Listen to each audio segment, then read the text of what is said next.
Zerg player. It is Reynor.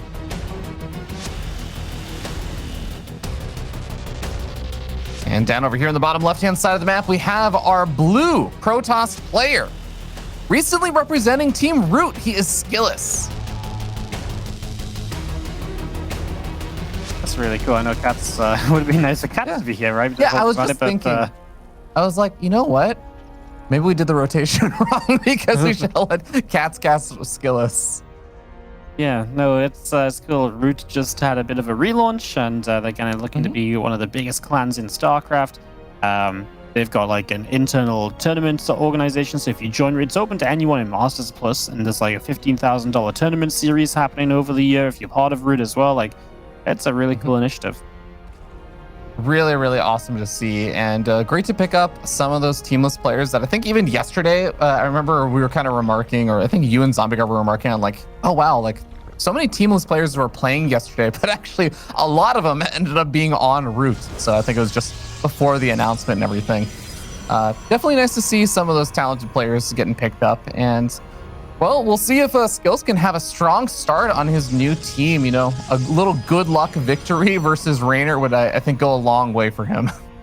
Yeah, no, I mean, that'd be a pretty cool way to start it out, wouldn't it? That'd be a nice little storyline to begin the new Root relaunch with. I think worth mentioning as well, if I'm not mistaken, right, he's representing Root, but he's not contracted to Root either, so still open for offers from other teams, right? So it's really like a support system that Root have in place until players kind of pick up, the teams, right? Like, until they get offered a better position, right? And I think that's always so really cool as well, just offering that kind of stepping stone or like a safe haven during your teamless times, and you can have, some extra tournaments to play in and stuff. Pretty cool. Yeah, I like it. It's like a more structured Team Roddy. Honestly, it kind of reminds me of that. Yeah, that's true. Well, one thing we do know about PvZ is that Protoss players do love those Stargate openings and everything. And as we saw in that last series, a lot of Protoss players have been going into like the later game, fast Stargate plays and everything. That's not anything along the lines of Showtime, skipping Warp Gate to get up +1 air weapons quite as quickly or anything. But it's definitely something SKillous is, skilled with, going for those late game Skytoss armies. Yeah, SKillous loves to play the Skytoss stuff, right? He really likes to just get into late game, sort of. He's not, ashamed of just sitting back until the Skytoss is maxed out either, right? He can play like that if he wants to, so it's definitely something for us to watch for here, is we do have kind of depth coming around. There's going to be a queen here to put some damage on it, at least a few lings looking to see maybe what's going on as well. As, just going to be having a pretty peaceful opening, all said and done, right? No one's really doing anything super out of the ordinary to start us off. Yeah, and funny enough, I actually would have, if I had to guess someone that was maybe going to mix things up, I think sometimes Reynor is the player that's just like, and it's something that made him really, really scary for such a long time. He is the player that's willing to just be like, yeah, people probably know that I'm really good in coming into this favored, so they're going to have some game plan. Now I'm not going to let you do your game plan. I'm just actually going to go ahead and attack you really early on with a bunch of lings, or do these kind of like run bys, or basically do these aggressive openings that say, no, you aren't allowed to do your specially crafted build to try and take out, the overdog in the series. I think it's what made Reynor really difficult to beat. He was so good at just smacking anyone down that wasn't, the top 3 or 4 players. Yeah, no, he really has been. He's been really, really good at that kind of like just being super stable right into like the later stage of the game, and just making sure he doesn't. I mean, we say this in a season where he has dropped a lot of maps, right? Yeah. But typically, I think he was really good at kind of not always playing the same, so it's difficult to predict what he's going to do and stuff as well. And straight to Fleet Beacon, by the way, for SKillous. So this is really just like fast carriers or so. The unabashed carrier play, where it's just like, how about we do this as fast as possible? There's like, it's going to be pretty obvious very shortly that something like this is happening as Reynor just kind of pokes around and everything. But that, I think, is actually one of SKillous' strengths in some ways. It's like can be his weakness, but he knows what he's about. But actually, this is a little bit different than I was expecting. It's not only going to be not carriers or anything, it's like going straight into the Tempest. He's immediately getting the Tempest upgrade as well for that extra damage to buildings. So it's just going to be this kind of Tempest kind of setup. We see this sometimes, right? The double Yeah. Stargate Tempest, right? It was popular for a while. It kind of dropped out of popularity, and now it's back in a little bit every now and again. So it's not super crazy to see it. But I find I mean, the Tempest Crown Upgrade is one that you often when this happens, it's like, yeah, you lose the battle, you're going to lose these Adepts. But yeah, the Tempest Ground Upgrade, I always feel as though every time I see this, it doesn't actually have much impact on the game. And that's obviously concerning as these Lings continue to cause chaos on the third base. And Reynor right now is like, man, wish I had even more of these Zerglings. Yeah, I actually think he could have done like game-ending damage over there if he had had even a few more. But, you know, it is worth mentioning as a few more Lings are starting to stream across the map. And I think the Oracle even activated its Pulsar Beam already, so maybe has a bit less energy now. That there is +1 melee on the way, and we have some Roaches being added on. We have Baneling Nest on the way. So Reynor is very clearly looking to commit to this kind of ground force, which after seeing a handful of these other Skytoss units, like he's gonna realize, yeah, these Lings and Roaches not gonna be helpful in the battle. So he is very clearly looking to put some pressure on with those. Yep, absolutely. Is going to be seeing the Bane Nest going to be done soon. Yeah, I mean, just Tempest continuing to build here. And like I say, it's not, this is why I was kind of surprised I was Tempest, because it's not really kind of like the usual Tempest build where like they go behind a mineral line each and they harass.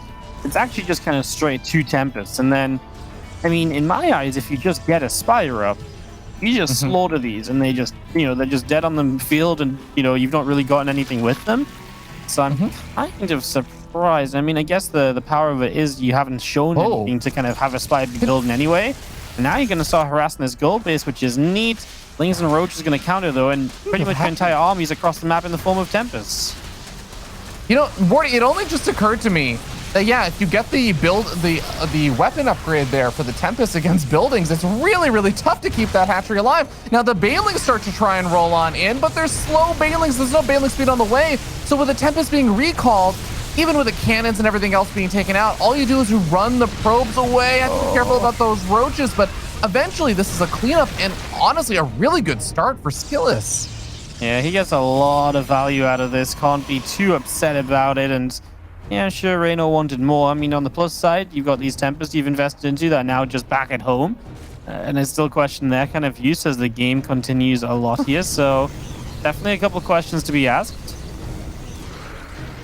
I mean, I'm not going to lie, Wardy. I really like how this game is going for SKillous because you're talking about, yes, if you throw down that Spire and stuff, it just feels like the Tempest can get knocked out. And you just haven't really seen anything outside of Queens as the response for Reynor. And I think it's something that actually Roddy has pointed out really well in some of the games he was covering earlier this week, where it's just carriers and things versus Queens. Like, you're going to bleed out interceptors, you're going to take out damage, you're going to eventually maybe have the Queens like on creep be able to catch up with those carriers and stuff. You start to take some losses, but the Tempest can actually pretty effectively just kite against Queens if it's just Queens until Reynor gets out his hive and gets up the Vipers and gets energy on those. I could see SKillous still doing some more damage with those Tempests. Yeah, it's definitely true. You can he's actually flying them around the top side now, and in the moment just a Ling that gets picked off, but I wouldn't mind seeing them maybe try and do something a little bit extra here because they've definitely got the opportunity to. These Lings just cruising around and trying to see if there's any options for them. So far, the answer to that is no, but that's the good thing about Reynor, right? He's very active with those units, and he will keep on checking repeatedly to see, hey, is it my time yet? Is it my time yet? Like, hey, do I have a chance now? A lot of the time, the answer is no, but you ask that question enough times, it's obviously very good for you. Yeah. SKillous, I guess, is kind of sitting in the dark. The Oracle, of course, did move forward and scouted out the position of the Queens before dying, but I guess he doesn't necessarily know if a bunch of Corruptors or something are about to pop out. So maybe that's part of the reason why he's also been a little bit more conservative with his army, not wanting to push too far out. And I guess they've also been the primary defense against these Ling run-bys and stuff.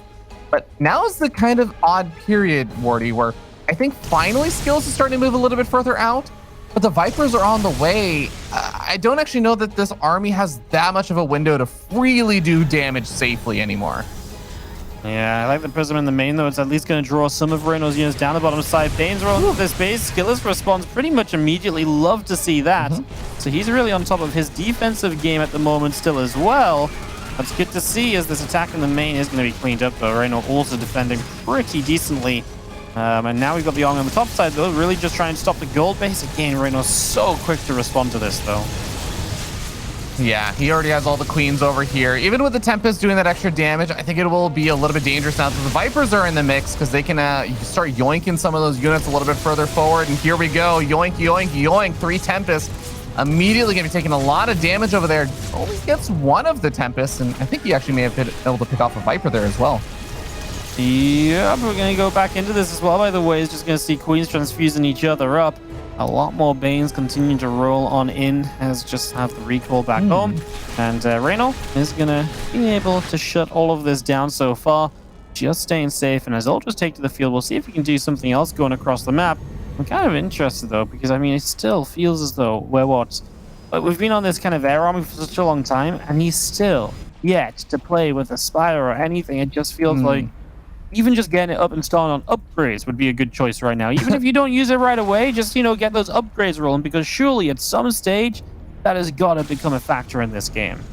I'm definitely with you on that. I wouldn't hate if he got started on that. One thing I will say I have loved about what Reynor's doing upgrade-wise is he started those armor upgrades really early on. I mean, there was a point where you see another one of these Baneling artifacts. Ooh!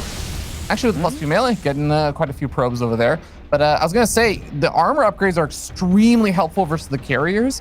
And by getting those armor upgrades, even just for the queens, it's going to allow them to compete with those carriers a lot better, just because he's basically going to be ahead on upgrades compared to the air upgrades for a little bit, or at least evened up.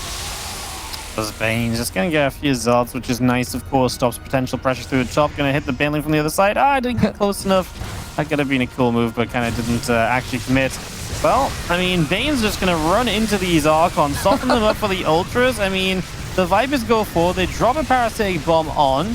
I mean, these Queens just don't have the support that they need. Reynor's got a ton of money in the bank, but, I mean, he's going to rebuild with Lings and Ultras. I mean, it's just nonsensical. He's up against, like, Carriers and Voids, and now he starts to drop the Spire. I have absolutely no idea what he's actually trying to do here. I'm definitely with you on that. That was kind of a massacre. And while the supplies may be kind of even, it's because there's 5 Ultras on the way right now, but 5 Ultras don't contend with this army, Wardy. No, they do nothing against it. Like, his anti-air is like a few Spores building, 3 Vipers, and 4 Queens. I mean, okay, you can counterattack. That's all you can do. I mean, that just prolongs the inevitable at this rate. I mean, at least he's got a Spire now, but, well, they say he's got one. It's on the way. Super Battery here, trying to hold this off a little while longer, as, I mean, SKillous has the right idea. Just keep clicking across the map, because this army ain't going anywhere. And at this point, I mean, okay, let's say the Spire comes up. Let's say he somehow has enough hatcheries to make a bunch of units. They're all going to be +0/+0 units against these +2, soon to be +3 weapon carriers and Void Rays.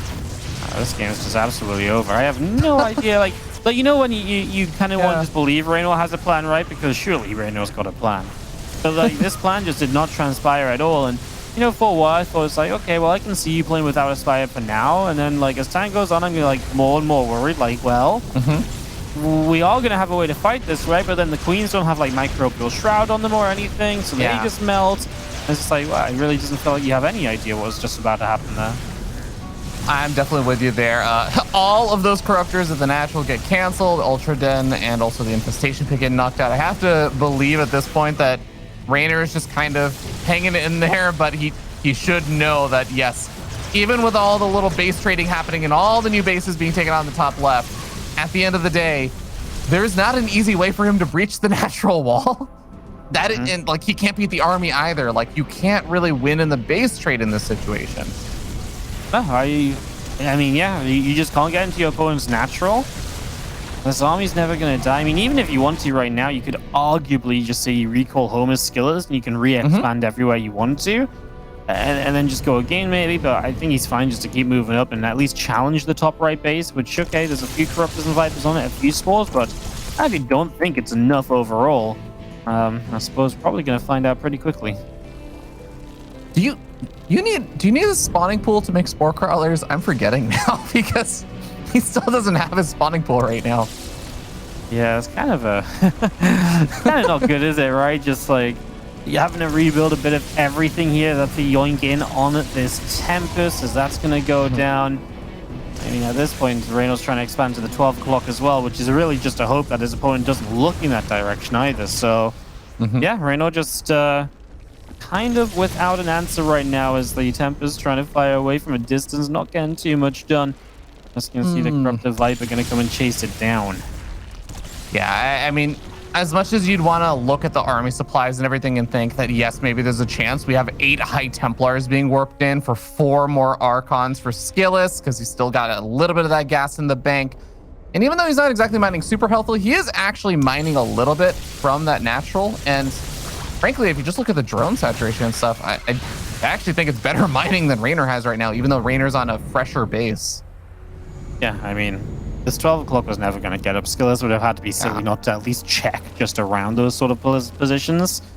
And yeah, SKillous is just going to be able to... I mean, I'm not really a believer in these spores and stuff. I actually think with this amount of Archons, you remember he's got like a couple Tempest upgrade too. Like, I think he's just going to go for it. In he goes. And well, so far, looking all right for SKillous. I mean, a couple carries got abducted in. Yes, the Voids are going to have to back it up a little bit. All of these altars going down, man. There's actually a kind of a layer of spores that still sits underneath this. And actually, for now, it does hold off a little bit, which means this game will go on. Yeah, there's just no interceptors left over right now, so SKillous needs a little bit more time. But here's the thing. Time still favors SKillous because every second that goes by, SKillous is at least mining a little bit more, can reinforce with more Archons and the units like that. Reynor can make Zerglings and Roaches right now. That's it. So there's not really reinforcements coming for Reynor. Yeah, if he could reinforce, actually, maybe he'd start to be okay, because SKillous, it wasn't the prettiest fight, actually, at the end of the day. I thought he was going to do a bit better than that.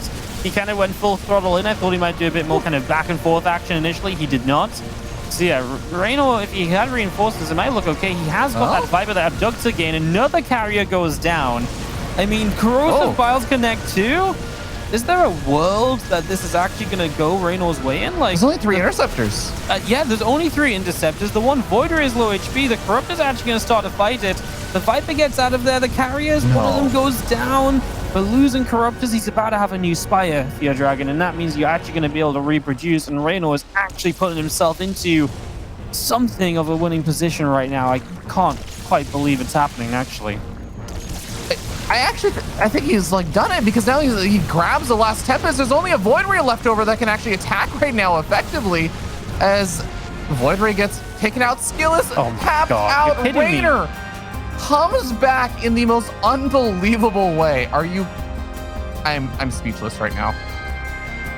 Like, I mean, there's like, this fight was obviously not good for SKillous. Yeah. And there's no reason for him to fight like that. I kind of thought it would still be all right, but it obviously wasn't. And I just feel like, you know, that's me being a little bit like, hey, I'm just going to run in and kill everything, right?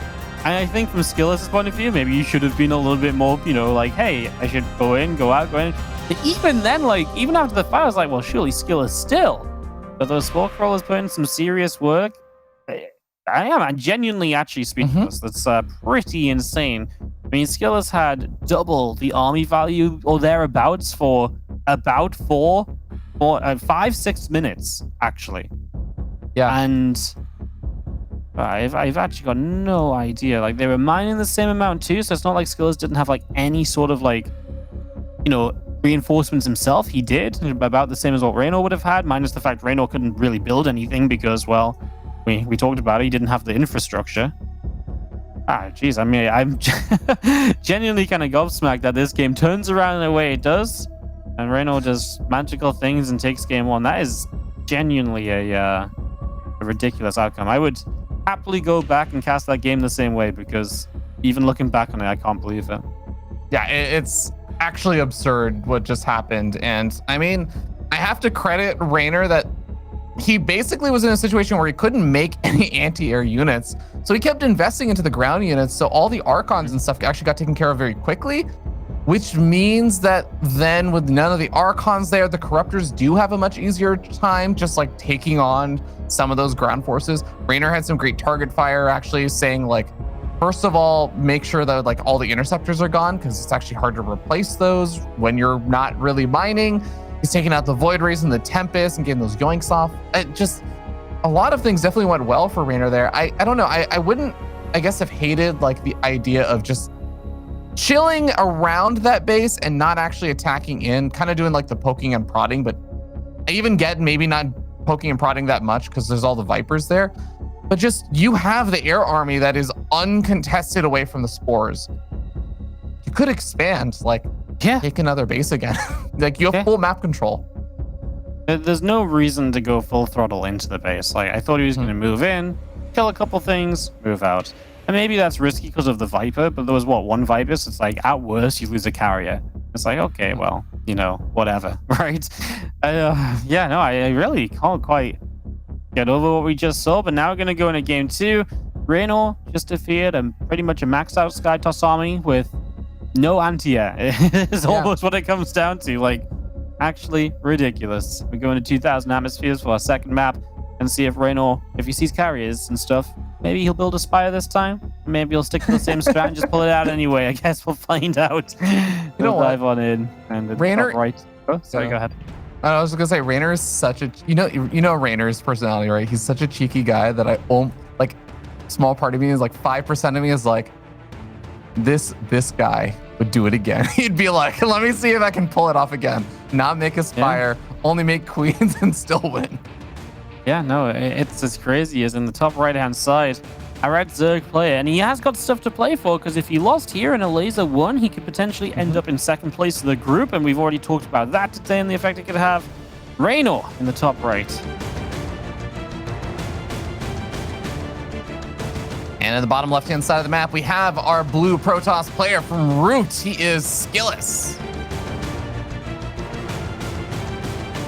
By the way, speaking of a laser, do actually have that good old C stream pulled up, seeing a Strange versus a laser happening over there. And we got a beautiful SkyToss battle versus, I would say, a similar composition to what Reynor had, where there's no Corruptors or Spire or anything.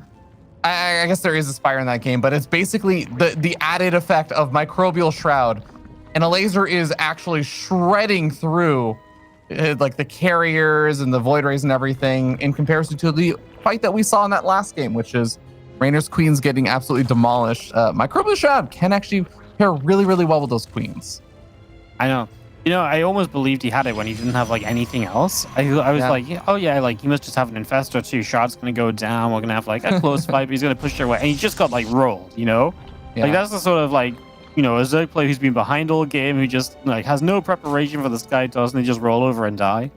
And that's kind of the fight that happens. That's the fight that we got, and well, then we didn't get the ending that we were meant to have from that. But I wonder if it was like, I'm trying to remember the exact timing of the fight and everything. If it was just one of those situations where Reynor thought, you're not going to attack me, so I don't need to make those units. Like he was doing like a weird kind of greed where he just didn't bother with the Infestors or getting up the other units fast enough.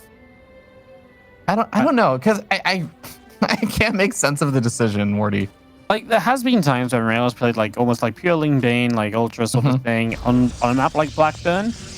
And it can kind of work, because if you can keep the pressure on, your opponent never attacks, and eventually you get a very late Spire, and you've kept their economy down, you just overrun them with Corruptors.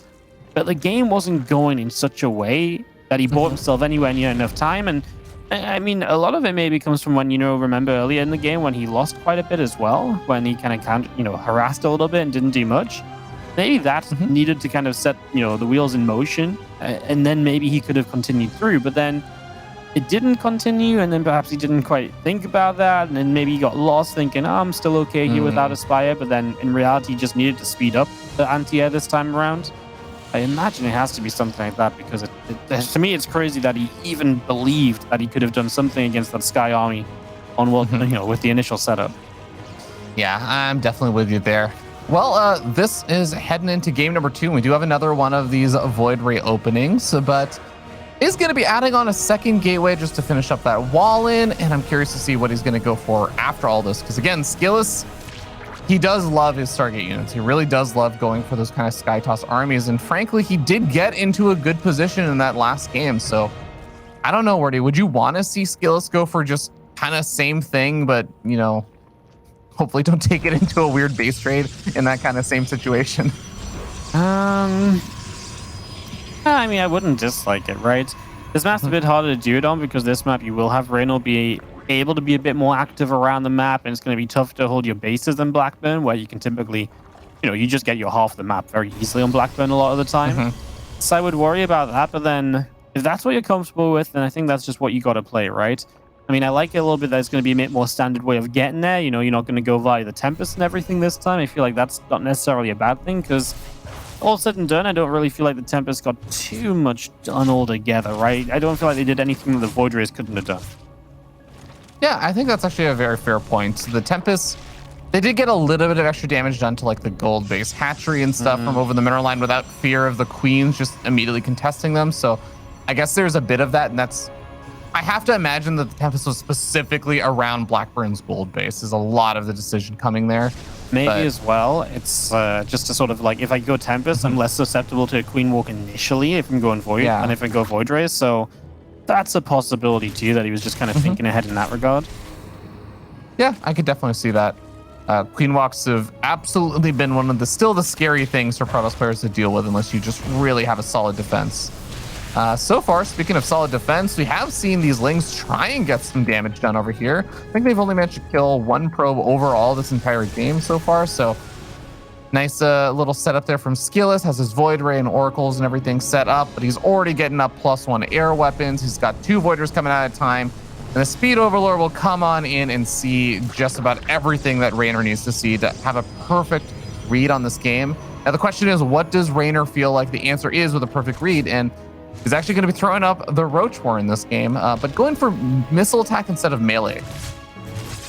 Yep, getting missiles, it's a little bit more of a standard way of going about this, right? Not playing that melee. Melee can work, and actually I don't even hate melee on this map as well. Like I was just saying, it's a little harder to hold your base on this map, actually, against stuff like that, perhaps. So, wouldn't have minded it, but I think also good for Reynor to mix it up as well. Seen on the overlay right now that a laser taking that 1-0 lead versus Strange, so I guess that we know the result of that one. Can you imagine if a laser wins that, obviously, which he's kind of meant to, and then Reynor had actually ended up losing here? Like, even being 1 game down, we could have been talking about Reynor in second place, and then it's maybe going to be a Reynor-Serral matchup, or maybe you get Reynor Clem, depending on the result later, in the first round of the playoffs. Like, that's the crazy part. You know what's really crazy to me, Wardy, is that I actually feel like there was definitely a time where, we'd always say like top 3 of Europe plus like big games. So it was like kind of top 4 of Europe and everything. As I'm going to hold that thought. Well, we can talk about that a little bit later because we do have a big flood of roaches coming out right now. 15 or more roaches being added on over here.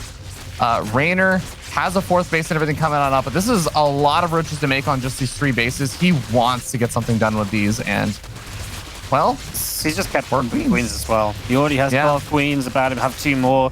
And obviously, SKillous is kind of rushing into carriers, and so he'll have the first round of carriers out. But how useful can they be, right? Because a lot of the time, the first round of interceptors goes down, and then you've just got 3 carriers floating around being like, oh, what's up, guys? Nice to meet you. He might have his first disruptor out in time for the queens to actually hit his base. And his second disruptor will be on the way. I mean, disruptors can be extremely effective against these queen walks just because, well, if you can get the disruptor close enough to hit the queens really don't get a chance to micro out off of creep.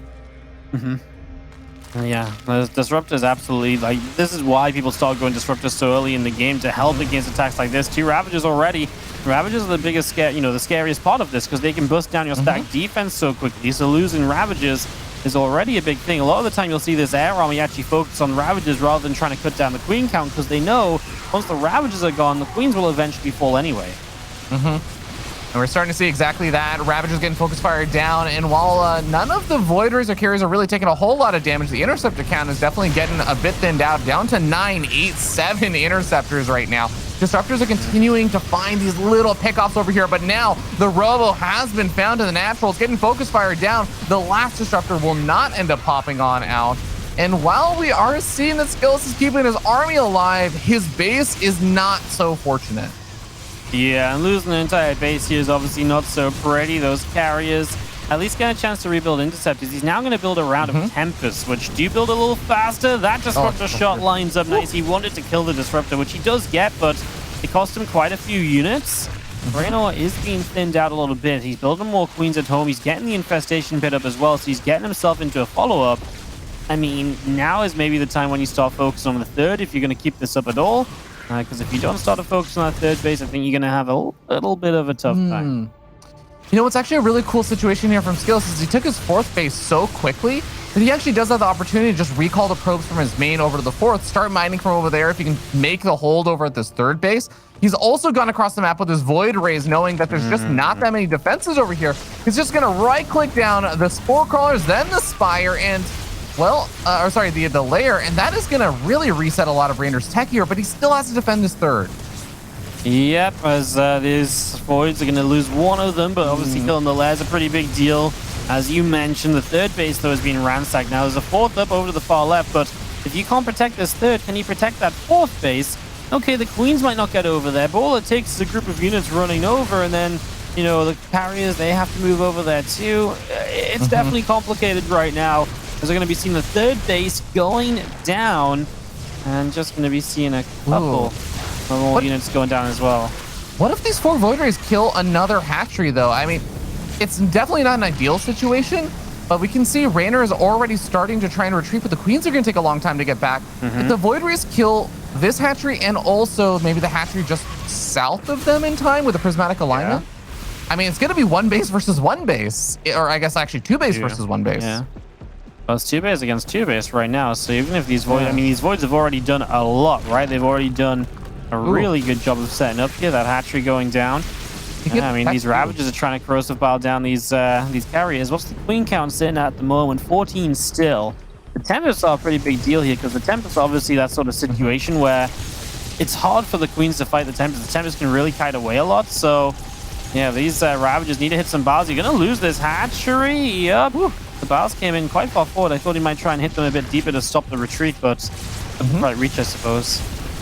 I mean, this gets really complicated now for Reynor because he is trying to defend on the left-hand side, but that also means that the Voiders have opportunity to try and go after this lower base hatchery. But the Queens coming in for the high ground are going to complicate things, taking out a handful of those Void Rays. The Spore Crawler barely does go down, so 1 Voider is left over while the carriers are trying to contend with all of these Ravagers and Queens. It does look like, though, with some good micro, SKillous is going to end up winning out on the fight on the left-hand side. Is going to have that 1 Void Ray trying to take on the last Queen to potentially go after the hatchery, and he kind of wins out on that fight, too. I think he's got this. Yeah, I think so too. Reynor just didn't have a prepared kind of answer to this amount of air units. While he did a lot across the map, the counterattack is going to be what kills him, and he just does not have a way to stop this at this point. There's not going to be any crazy turnaround or comeback like last time. SKillous is going to tie this up 1-1. Incredible.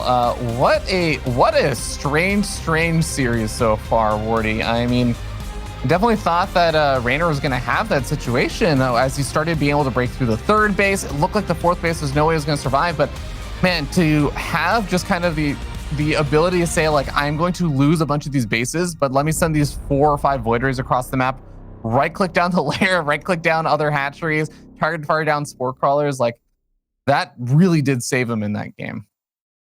Yeah, no, it really did. It was a nice move by SKillous. It was the move he absolutely needed, right? Because without it, he's definitely walking into trouble. Like, there was a lot done. Again, I feel like Reynor just doesn't get himself like an answer to this big air army once more. And it's like, okay, you see that there's already carriers up, and yes, you're doing damage, but you've got to know there's more of those heavy tech units building behind this. And he's like, at some point, you've just got to say, right, that's going to be a problem for me. I need to get like a Spire. You know, a Spire is a good structure to have for your Dragon. I'm telling you this now, and I tell Reynor as well, because he seems to have forgotten it. I can understand maybe the Infestation Pit, you get Infestors, you might Crowball Shroud the Queens. But I think the simplest situation when you know your opponent's going to be on a limited setup is going to be the Spire, because you just get out Corruptors and they just fight, right? Maybe you couldn't have gotten enough out here with the bases going down anyways, but I feel like they're still a better choice than maybe the Infestors in the situation. But yeah, just obviously good play by SKillous, and maybe Reynor was just banking on having his base still up, wasn't ready for the Void Rays, obviously. And if that hadn't happened, maybe Reynor does just kind of continue through and win the game anyway. I feel like there's just some hidden information from us. Like, Reynor had this one day, he got on the ladder, was like, all right, let me like play a bunch of games. He matches up versus, I don't know, like Showtime or basically some other Protoss player from one of the groups or something. And they are just absolutely shredding him every time he goes Spire or something. Like they're just finding the perfect Archon hits on the Corruptors or something during the fights, or something is going horribly wrong. And Reynor's just like, never again. I'm just gonna go for Queens and good old, you know, Infestor, you know, whatever that orangish ability is named. I can't even think of the name right now.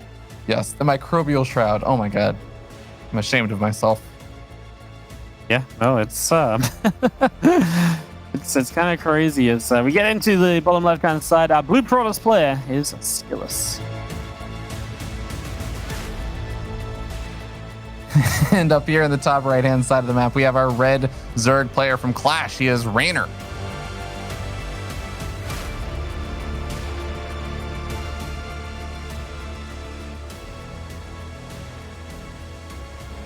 Okay. So I feel like it's still usually going to be a safe bet that we'd say SKillous probably would feel comfortable still wanting to open up with like this, not only just opening up with Stargate, but going into like double Stargate and stuff. That'd be my prediction. But, you know, this is maybe the time to also potentially upset, I guess, expectations that Reynor might have for him. I don't know. Yeah. I mean, it's been very scripted so far by SKillous, right? It's like, oh, look, I'm going to play Stargates, and you kind of knew that was going to be a thing. I knew that was going to be a thing. Yeah, I mean, in a way, though, like, why change up what's been working? Because so far, Reynor has not played well against these Stargates, because you've got to look back on game one and say, still, this was not really meant to be Reynor's game in the slightest. So you got to look back on that and say, well, this star's working still well for SKillous. Keep doing what you're doing, because until, you know, I know it's game 3, it's the last chance for Reynor to show something different, but he's been reluctant to change into kind of, you know, Corruptors and so on. So yeah, make the most of it right now. Let me ask you though, Jagannatha is not a map that by any means is bad for also doing those clean walks and stuff. SKillous did end up winning that last game, but I will say it definitely looked very scary and dire, and it was the fact that he was able to get those Void Rays across the map that got so much damage done.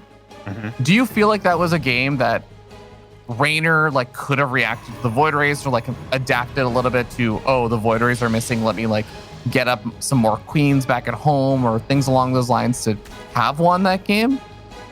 It's difficult to say, right? Because it's like, you don't, like, it's not like Reynor was on top of the base. The Void Rays could have just been held back in the main, right? Because he was starting to defend that far back.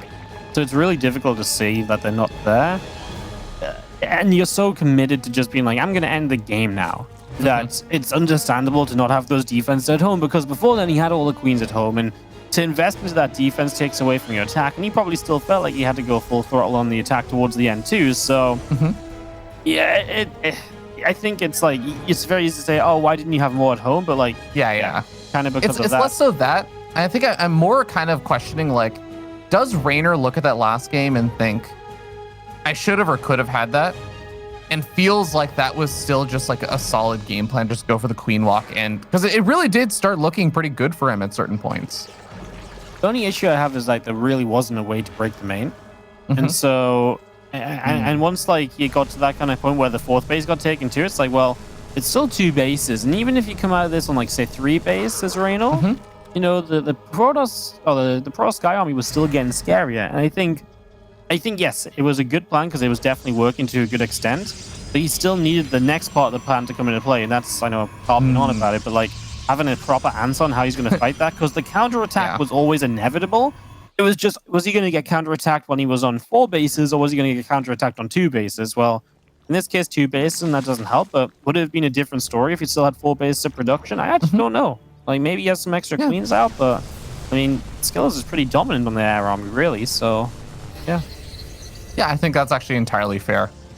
Well, at the end of the day, it's going to come down to what these players think, and as we clearly see, +1 air weapons on the way.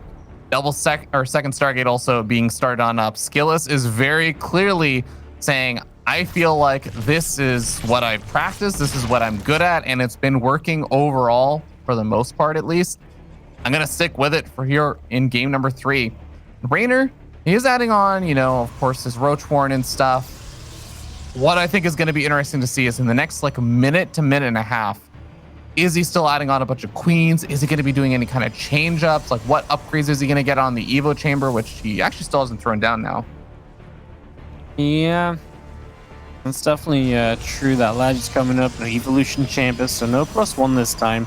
I might suggest something very different off the lair, right? And no +1 missiles obviously helps the roaches, but it also helps the queens. Now we see that Evo chamber starting, so we'll see where he goes in the end as the Void Rays are on the way up from SKillous. Reynor supply blocked him pretty heavily as he loses an Overlord, so that's something when you've got Overlords kind of nearby some of the nearby the kind of the Pro's air army, you know, there's Void Rays out that you kind of meant to be a bit more prepared for. I mean, this supply block is still ongoing, and I've been rambling on this sentence. Yep. Finally gets a little bit more supply there, is gonna still be filling it up, but behind this he's grabbing his 4th base, still spending all of his resources and everything. That should be okay, but interestingly it is going to be the melee upgrade yet again, so kind of a throwback to how he was opening in game number 1. I think he got up to around a 69 drones, because I remember it was a very nice number, nice round number there, to just start powering out a bunch of these lings and start putting some pressure on with them. Yeah, it would be nice to kind of get something on the map as our ling speed is gonna give them all that mobility that they like, and then they've got the melee upgrade coming through, Carapace behind it. Infestation Pit on the ways. This is just going to be that kind of queen microbial shroud setup, you'd imagine. Again, just kind of, you know, the last time we saw him play melee upgrade, he just didn't really have the microbial shrouds for the queens. So the queens just melted. That makes the big difference. That's something we've got to have ready this time around. Absolutely. My worry, Wardy, is that I did see in game number 1, he threw down the infestation pit, but he just used the infestation pit, like that quick one, to get up a hive and to just get up the vipers, which can also be a very helpful and important aspect of this. But I really am hoping, like you said, that we do see some infestors come out and see that microbial shroud, but right now it's just the hive. Okay, I mean, for now it's okay, right? Because for now you don't necessarily need it. It's when the later game, like the tier 3 sky units come out. Actually, wait, you know, Wardy, we keep talking about all that stuff, but we actually are at 8 warp gates with charge lots and everything else coming on out. Like, this composition for SKillous is not exactly how it's been going in the previous games. He cut the Void Rays a little earlier, so it's still kind of a good amount of Voids. And now he's going to play a bit more of a ground army. That still sets you up well to go into carries and stuff a bit later on. But yes, there will be something of a timing here from SKillous this time around with, you know, Zealots, Archons. He can push a little bit. In that regard, what Reynor's doing is really good against what SKillous is setting up for, right? Because he's going to have Banelings ready to waddle into Zealots. Even if they don't have Bane speed, just being a threat means the Zealots can't, you know, charge forward as easily. So in general, I actually feel like, yeah, flip beacon from SKillous and just get set up for that Sky Army, and don't believe too much in this army right now, because actually what Reynor's doing against this is pretty much perfect. Yeah, absolutely. You got Banelings on the way. They're going to help out a ton with the charge lots. Still lots of roaches being made. We have really solid upgrades all around coming out from Reynor's side, as he already got up the Carapace upgrade and also getting up those the melee upgrades, and soon we'll have some missile attack upgrades on the way as well. But yeah, as long as he's able to defend against any of the kind of ground attacks for a bit, he's going to have bought himself enough time to utilize that hive tech and get up other units. And SKillous is kind of just poking and prodding more than anything else, as he also knows, I have my Fleet Beacon and my 3rd Stargate finished up. I'm getting up Storm. Like, I'm getting up my transitions, and so is Reynor. Yep. And up all of those extra little bits and pieces here, as we could actually have like a really cool kind of late game perhaps this time, as SKillous will be set up on most things. So yeah, like you were saying, like, yes, there was charge, there was Archons, but you just can't really do much with that in this situation. And so we do end up just going in towards those carriers in the end instead. And Reynor gets a nice catch on these Archons. Can he keep it here for long enough? The Roach Ravager's getting here. The last Lings just died, so the Archons get away. And at the same time, Baneling's coming through. SKillous is so worried about protecting what he had across the map. And he's got still stacked up probes here. 18 workers down. Actually, Reynor's just going to keep on going with this. And he's going to enter this time where just the first few units have been popping out. In fact, he cancelled the carriers. Oh my God. Building Tempest. As the piles are massive. Oh my God. Reynor's just going to swarm this. I mean, this is the timing you hit when you play like this. I mean, a nice counterattack, don't get me wrong. But Reynor just hits at the perfect point before this time SKillous is ready to fight against his army. I think just the combination of the Baneling run by, plus the attack and catching those Archons, while at the exact moment SKillous was trying to micro his Prism around to warp in these Zealots, like, even though, like you said, this little run by is nice and everything with the Warp Prism, at the end of the day, if you lose all of your Voiders or half of your Voiders to the Corrosive Biles, like, that's going to be a bit too much. GG gets called.